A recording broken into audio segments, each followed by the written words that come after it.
I'll do is I'll talk through it. The handout is going to cover everything I say to you. So if you miss something, don't worry about it. It'll be in the document. And I know that we're starting a bit later, so I'm going to finish a little bit early as well, because you're all going to want to get away, because I suspect most of you are doing this for lunch.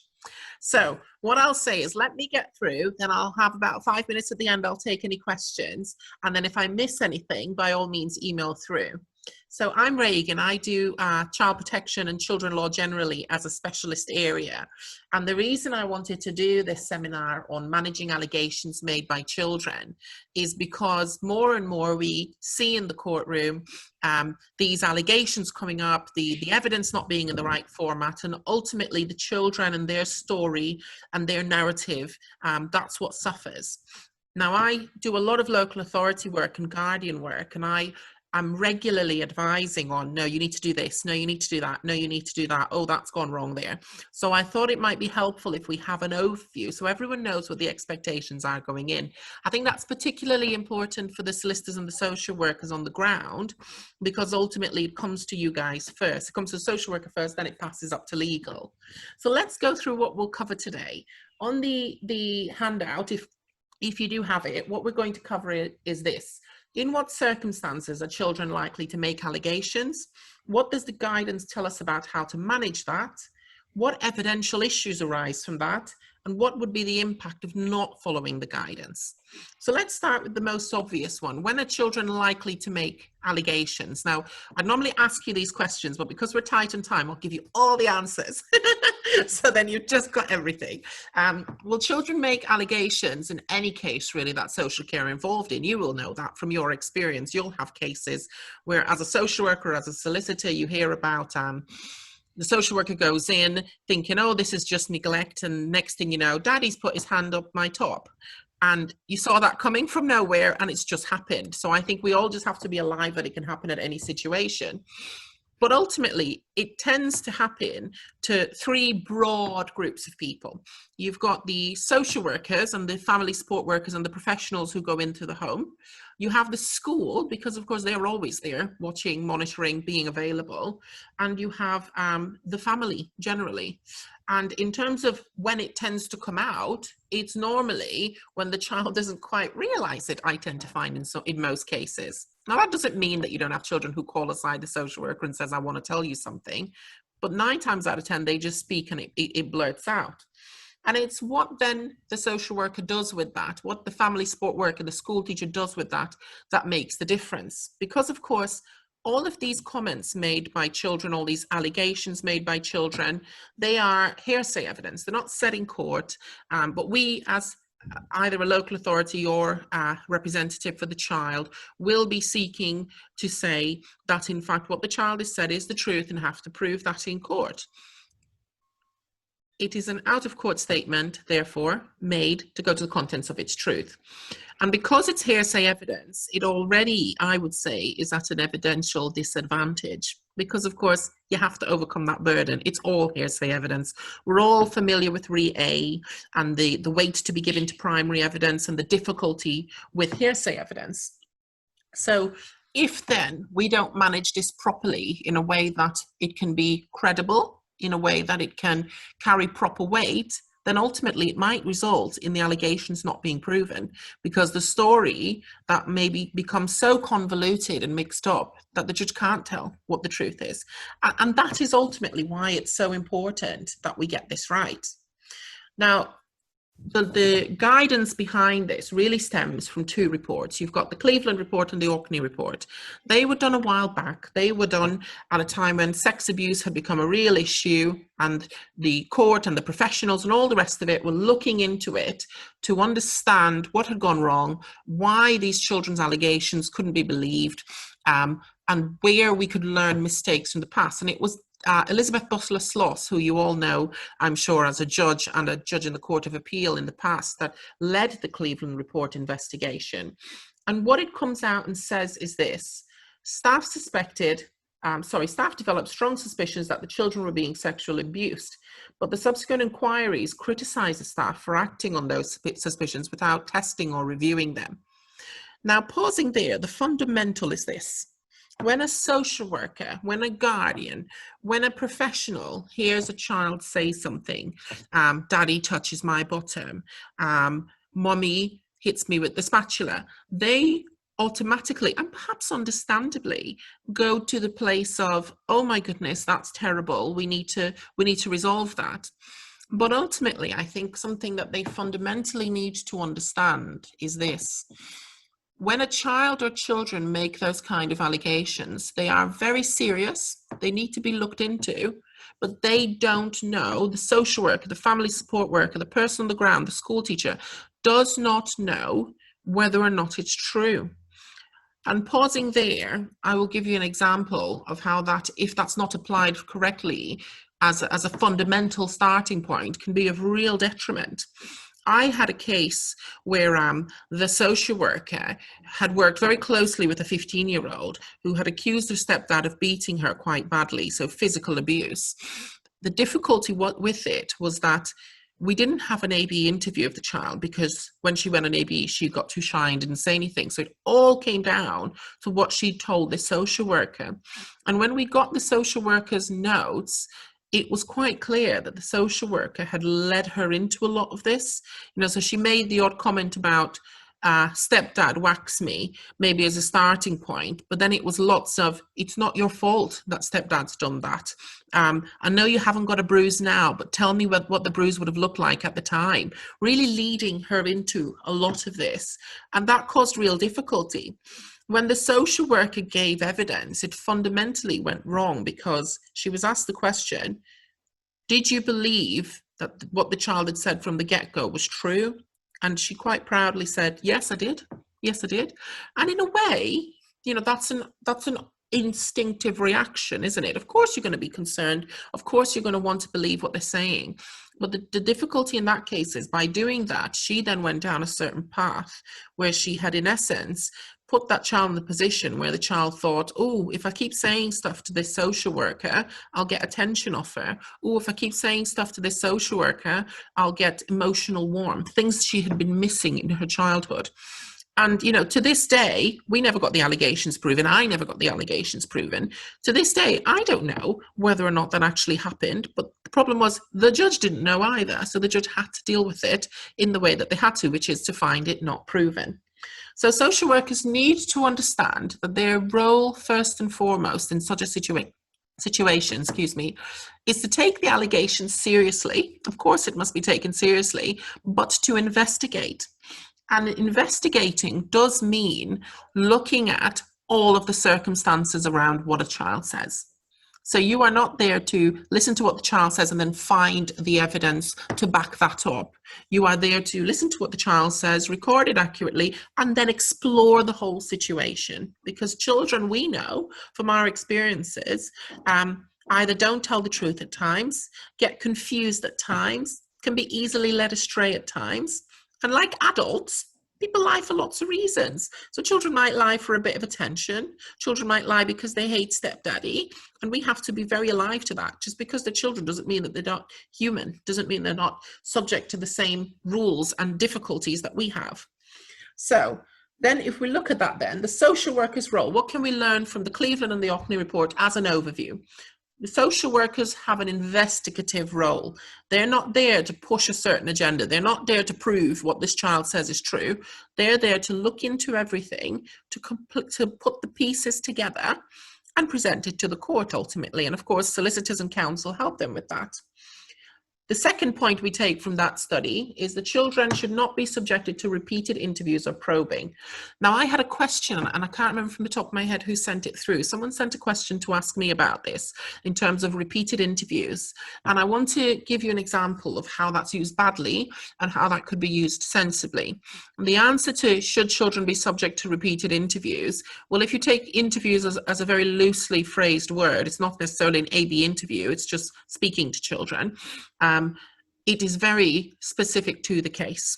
So I have had a case recently, and I am almost certain that I will not be able to prove this, where one of the children said something in school, a very worrying comment, but almost when they were playing flippantly, they said it, they didn't realize. And what the safeguarding lead in the school did was then to take that child aside later in the day and say something along the lines of, you mentioned that daddy whacks you. Does daddy hit you hard? Where does daddy hit you? Does daddy hit you on your arm? And tell me about when daddy hit you, and tell me about who was there. That was completely inappropriate. And this child was a 5-year-old who then ran away with lots of ideas about what had gone on in the home, was getting lots of attention from the safeguarding lead, and that contaminated the child's evidence quite badly. Now, on another case I had, we recently had a teenage child, a girl, mention that daddy had asked her inappropriate questions about her sexual experiences. And the CSE worker decided to have a conversation with her just to say to her, I know you'd mentioned this, I wonder if you wanted to talk about it. And was able to get, not a lot, just a few lines of clarity of what the child meant, to know that it was serious and not something flippant, and then escalated to the police to ABE interview. Now, the latter example is the right way to do it. It's sometimes needed just to clarify something, that you haven't got it wrong, that it's not nothing in it, and then to escalate it further with the professionals who are ABE trained to handle that. Let me give you a third example. I recently had a 3-year-old, I think she is, or 4, in nursery, turn around and say, daddy puts his hand up my top. Now, nursery did not question her. They then just passed that to the social worker, who then passed it to the police, and the police ABE interviewed. That was the right way to do that, because that was concerning in itself. And they needed to properly explore that. So it is very case specific, but I would say that if it might be that there is nothing in this and there is a misunderstanding, then maybe a professional who is trained appropriately in how to handle allegations from children can have a further word to clarify before it's escalated, because there might be nothing in it. But if you know something is of concern, do not sit them down repeatedly, interview after interview, to question them, to start getting really concerned about it. Leave that to the ABE professionals, to the police, who will then ABE interview these children appropriately. And whilst I'm dealing with that, let me address this. I have had a local authority who, so we had a case with a 14-year-old who made some allegations. Then other matters came through, and clearly she would need to be re-interviewed to clarify some of what she said. And the local authority, when I said to them, the police are refusing to ABE re-interview because they're going to NFA their case, that doesn't mean we will. We will need to make an application to ABE interview this child. I was told, no, ABE is the criminal process. What we'll do is the social worker will sit down in a room, ask the child the questions, and we'll write the answers down. Now, you all look like that's completely normal, but it's not. None of you have gone, oh, when I said that, which is perhaps what I was hoping you'd all do. That is not okay. You can already see the difficulties with the evidence. What questions were asked of the child? What was their demeanor? It's still hearsay evidence because it's outside of court. How are these questions reached? What is an appropriate question? What is not? Is the person properly trained? How is the court to assess all of that in context without seeing it on a video in an ABE format? ABE is the gold standard, in theory, of, if done right, of taking best evidence from children. And as a local authority, as a representative for the child who will want to get to the bottom of this, you must and should always push for, in serious allegations, a proper ABE interview. Now, sometimes that means applying extensive pressure on the police force to get their act in order and interview, and do it sooner rather than later. But I have had a couple of cases where, despite extensive pressure, we haven't managed to do that. And so we've had to apply to ABE interview the child ourselves. That is something you must be alive to. It will be case specific. I would say, my experience, try and get the police to do it first. And with the right amount of judicial pressure, they tend to back in, they tend to cave in. So that's the first element of what we learned from Cleveland. The second thing I've written there, or the third thing, is who makes the decision whether any allegation is true. The reason I've put that down is because I've recently had some social workers on a case who decided that because the children said that stepdad had hit them, despite the fact that we had no statements, no contemporaneous notes, no interviews, had decided that he had, and so in their assessment had ruled him out as someone who could have contact with these children long term. And the representative for the stepdad quite rightly put to the social worker, how did you reach that decision? And she said, well, it's the balance of probabilities, isn't it? It is the balance of probabilities, but as every lawyer, all the solicitors on this link will know, the balance of probabilities is a test for the court to apply. When there is an allegation on the table, the tribunal of fact is the court. The court decides what is true and what isn't. And if you want to assert that that is true, you need to prove it. You can't just stick that in assessment and say, I've made that decision as a social worker on the balance of probabilities. That's not how it works. So that's why I've written that one down there. The next one I've written down on the handout is the word disclosure. And again, normally I'd ask you questions about this, but I'll go through it because we don't have a lot of time. What the Cleveland report found is that the word disclosure very much suggests that something has happened. There is something to disclose. And actually, therefore, the language is wrong. And for social workers, it's very easy in the witness box to say to them, as I have done in many cases, why do you use the word disclosure in your statement? Have you presupposed the outcome of this and decided that there was something to disclose, decided that what had happened was a fact? Well, the reality is, as I said earlier, children say things for many reasons, and an allegation is an allegation until it is proven in court, at which point it becomes a disclosure. And I say that because I think particularly for solicitors who will review local authority evidence, you want to guard against your social worker sticking in the word disclosure in that statement. It is an allegation. That is how the local authority will be treating it, with an open mind, exploring all of the facts. It is alleged, it's not proven yet. Otherwise, the social worker then becomes open to cross-examination on her thinking and on whether she approached this with an open and fair mind. So then there's some guidance in here about senior management and making sure that there is proper training in place for these for this type of situation, and I won't read that out. That's in the handout for all of you to consider. But the case of Re A, I do want to stress to you, and it is in the handout, so again, I'll circulate it. In particular, the line that I have underlined and bolded, permeating the whole case was the underlying theme of the child must be believed. What any child says must be listened to and taken seriously, but the professionals must be very careful not to prejudge the issue. I'd ask you a question here about why not. And the reality is this, the answer is this. You're getting all the answers today. You guys are so lucky, honestly. 45 minutes has come down to 25 and I'm just feeding you the answers. The reason they're not allowed to do that is because if you go in believing something to be true and having a certain agenda, you may find that when it comes to seeing evidence that contradicts that, you're not keeping an open mind. You're not exploring that. You're not properly recording it. So for instance, a child, a 5-year-old accuses a stepmother of sexual touching, but is laughing through the whole thing, giggling and making a joke of it. The social worker may take that incredibly seriously, as they should, but may then forget to record on their notes that in fact the child was laughing through the whole thing. And that will be very relevant evidence when the court will later come to consider, has this happened? Was the child joking? What were the circumstances of how this came about? Alison, you look like I'm destroying you. Alison's like this in her head. I'm just checking you're with us. You're with us, yes?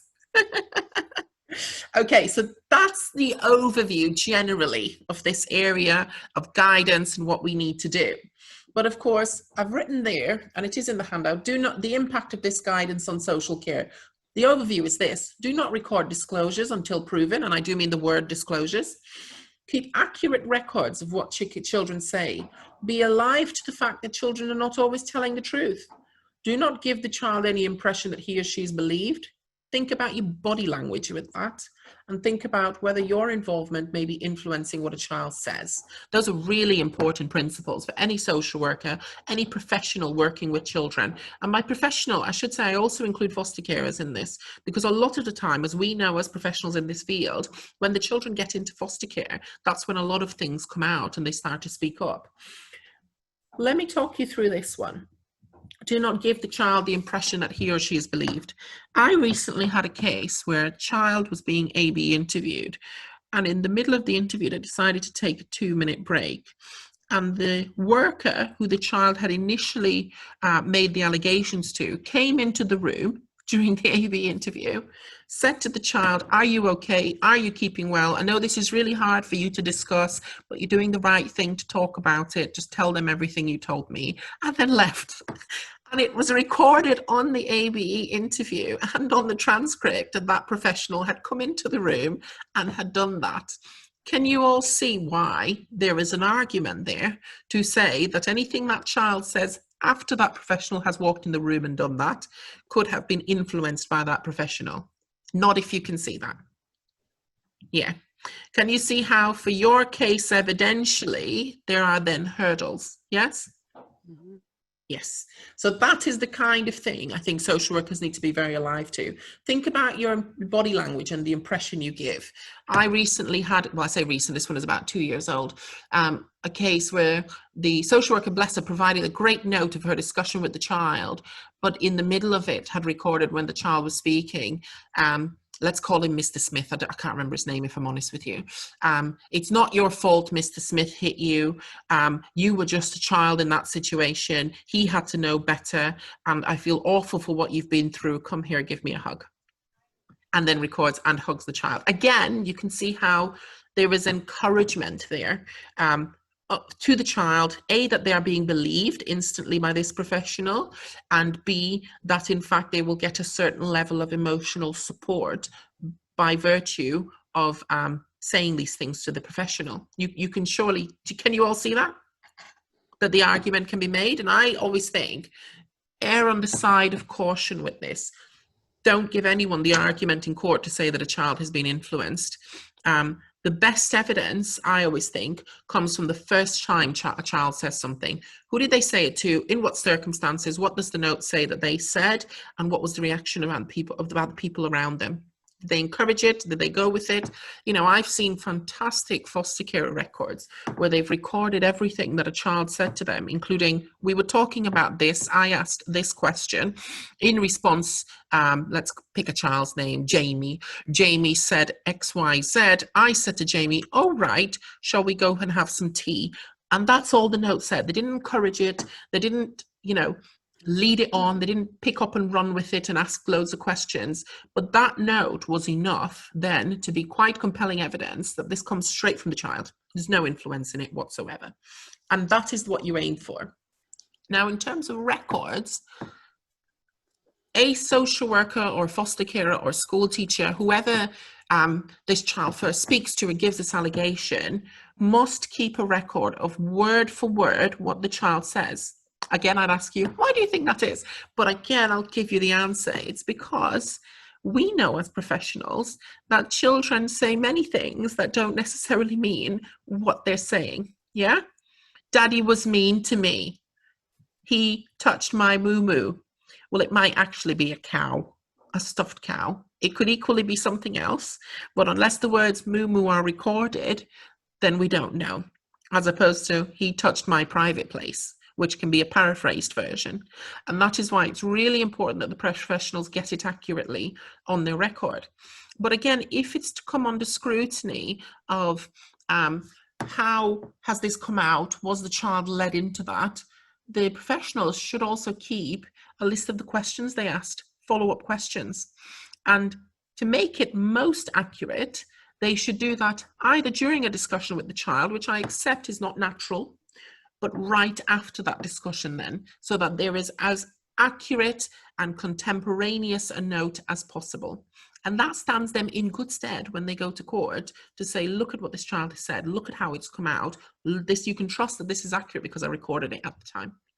That's what you're aiming for. You're aiming for your gold standard, because if you're anything like me and you do a lot of local authority work and you do a lot of guardian work, when you get a child that says something that's incredibly concerning, you want to be able to put that before the court. You want the court to get that right and to make the right decision in respect of that matter. And my personal experience is that it bleeds my heart if one of these situations arise where what a child says is then tainted by clever cross-examination because of these little gaps that we didn't fill in along the way. So I'm sure you feel the same. That's why you've joined this. So it's important that we understand that. Okay, so what the Cleveland report also discussed, and again, I can overview this because I think we've discussed the chunk of it now, thankfully, is what we call disclosure interviews, where people go in to speak to children very much with the motive of pulling something out. And I'm sure we've all seen foster carer statements, social worker school statements where they've done that. And obviously I've given you the example of the school teacher, the safeguarding lead in one of my cases that did it. That causes a lot of problems. Remember, always approach with an open mind and use open-ended questions. That's what the social workers should be aiming for. It's never to lead someone down a path. So I had a mum once in a case who the child talked about, daddy touches my bit, and she didn't just go, oh, right, okay, make a note of it and pass it on to professionals. What she did was turned on her iPhone, started recording and said, you just told me daddy touched your bit, didn't you? So proper full-on cross-examination of this child.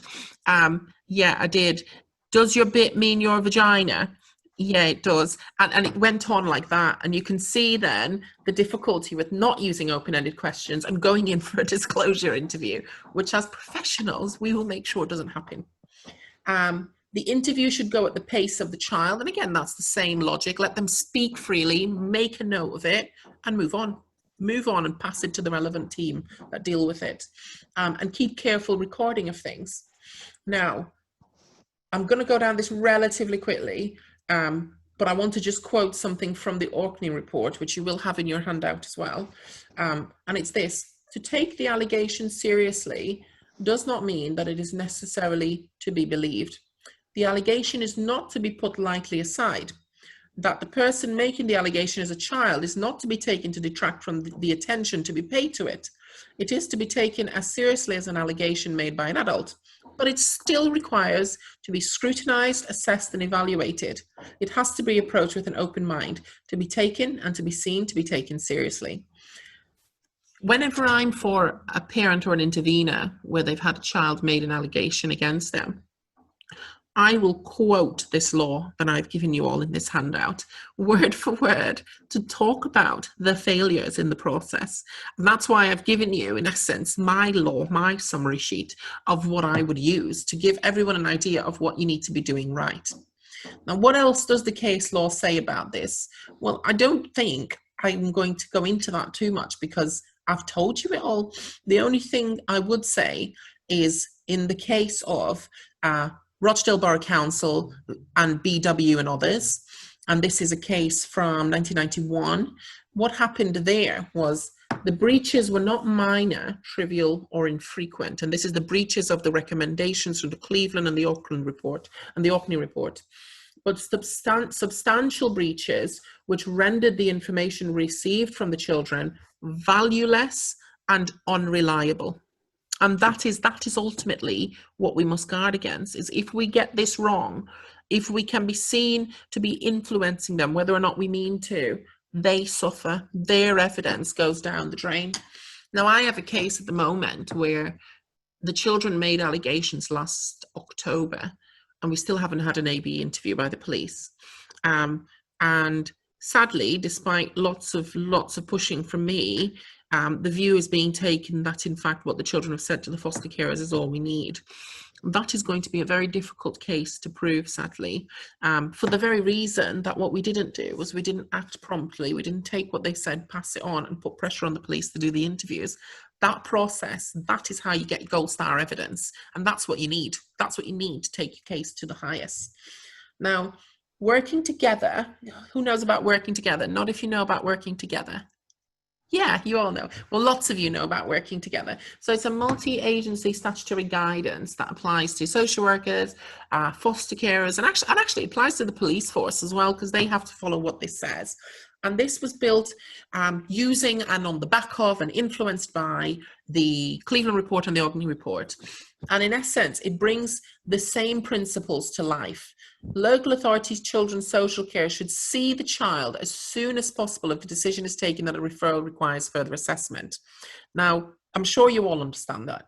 Initial discussion should be conducted in a way that minimizes distress and maximizes the likelihood to get accurate and complete information, avoiding leading or suggestive questions. Record the assessment findings and decisions, but more broadly than that, look at the circumstances, look at the wider picture, interview the parents, the caregivers. Sometimes it's just basic. Think about what the child is saying and could there be any truth in it? So for instance, granddad touches my moo every Friday night.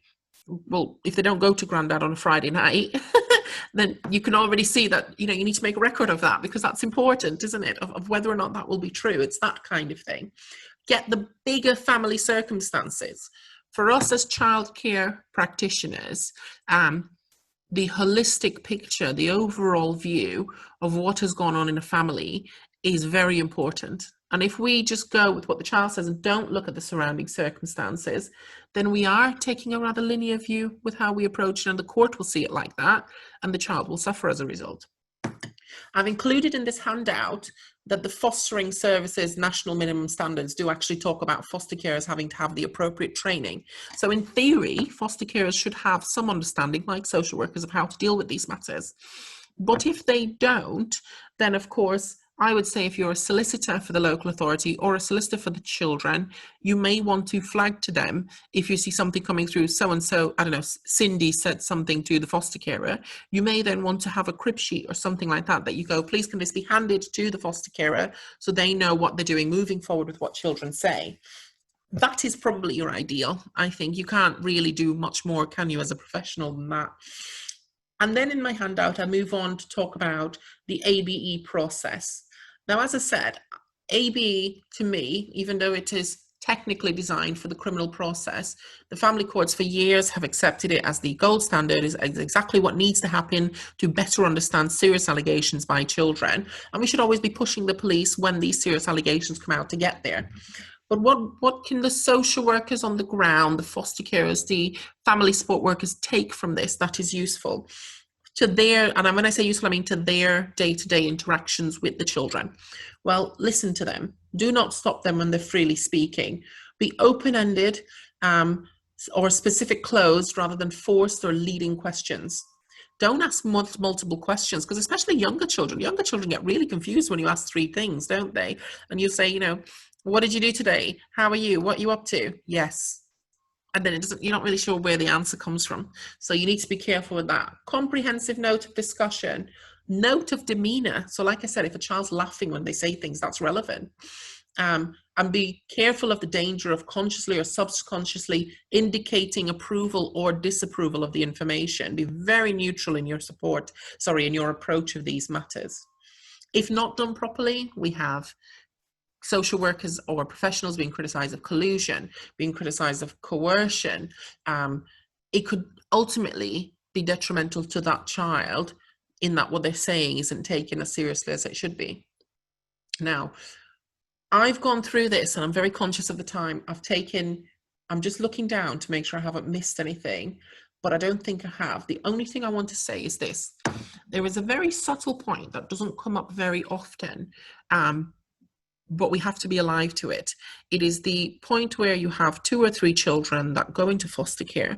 One of them says something, and then another one says something a week later, and then another one says something a week later. And there is the risk that one child is colluding or influencing the other without meaning to. They're just saying things, and the younger sibling goes, oh yeah, daddy used to beat me too. Because, well, why do they say it? To be included, because their sibling who they look up to is saying it. And you as professionals have to be very alive to that. That in fact, if what a child is saying is, mommy and daddy used to beat all of us in the house, and is freely saying that around the other children in the foster carer's home, that in fact you need to think about how best can we avoid contamination in those circumstances. And for me, what I say as a professional is, make sure that and this is the best you can do. You're not perfect. They might sleep in the same room. You can't stop them talking to one another. But make sure that they're all spoken to, or rather the child that's saying something first is spoken to say, that the kind of things you're saying you need to discuss with adults. Don't discuss it with your siblings. if that starts to happen, cut that conversation off, distract their mind, you know. They start talking about, you know, daddy used to do this, right? Dinner's ready, guys. Should we all go eat at the table? And make a note of what they said and who heard it, so that the contamination is limited as much as possible. You're never going to do a sibling assessment and split them up because of contamination. You're just not going to do that. But you might need to just make sure the foster care is alive to extra supervision, how to break it up, and individual one-to-one work that might be done with the child or children who are likely to do that, to make sure that it doesn't happen. And that's the advice I give the social workers. So that is it in a nutshell, and it really has been a nutshell because I've had to rush through it to make sure you get all of that information. It's all in the handout for you, and I only got one question through, which I think I answered. We've got 1 minute, but I'm going to push it on and make you all late by 2 more minutes. Does anyone have any questions for me? Was it helpful in any way? Hi, at risk of sort of being the first one to speak here, I found it really, really useful and very relevant. So thank you very much. And I don't have any questions. Thank you. Okay. Does anyone have any questions? I'm afraid I need to go though. Okay. Thank you for coming, Jill. Okay. Okay. Bye. Does anyone have any questions? So if when you read the handout, because I have had to rush through it, if anything jumps out at you and you think, oh, I need to understand that, please feel free to email Lee and he'll forward the email on to me. And I'm hoping, now that I've seen a few faces that I know and I'm familiar with on this link, but the next time I get instructed by you guys, these cases are going to be tied up clearly with perfect allegations recorded, yes? Question sorry. Before we go, sorry. Yes. I was trying to unmute my mic. Well, I work with looked after children, and I just wanted to ask, what if an allegation is made by a child about the foster carers that they live with? Do you remove that child from that foster home, or do you conduct the interviews and do your investigations while the child is still in that home? That is very case specific. I can't say that there's a set answer for that, because you might have cases where, for instance, I've had a case where a child was prone to making allegations generally. That was how they lived their life because of the damage that they had had in their parents' care, and they just made lots of allegations to get lots of attention. Now, if a child like that comes out with an allegation like so-and-so's hit me, of course, take it seriously. Of course, go into the family home and speak to everyone and get to the bottom of it as best you can. But does that automatically mean you might move that child if actually they're quite attached and there is a clear link between, say, the internet being shut off at 9 o'clock and the allegation coming out? So maybe not. On the other hand, if you get a serious sex abuse allegation and the child is distressed and distraught about it, you may well take the view that the instability that comes with moving the child temporarily is important to safeguard this child. So I can't give you a set answer to that. I think it has to be done under the Section 47 process and to see what the circumstances are of every allegation that comes out. Yeah? All right. Yeah. Thank you. Does everyone... Yeah. Oh. Come on, Rachel. Well... I'm interested in the current experience, to be honest, because many years ago, I was involved both in Memorandum of Good Practice training. Remember that one? Yes. And then ABE. Yeah. And at the time, it was considered a joint interview between the police officer and the social worker, and both the police officer and the social worker were trained in ABE interviewing. Yeah. And the judgment, as I understand it from ABE, is you choose the best interviewer who can develop a rapport with the child to conduct the interview.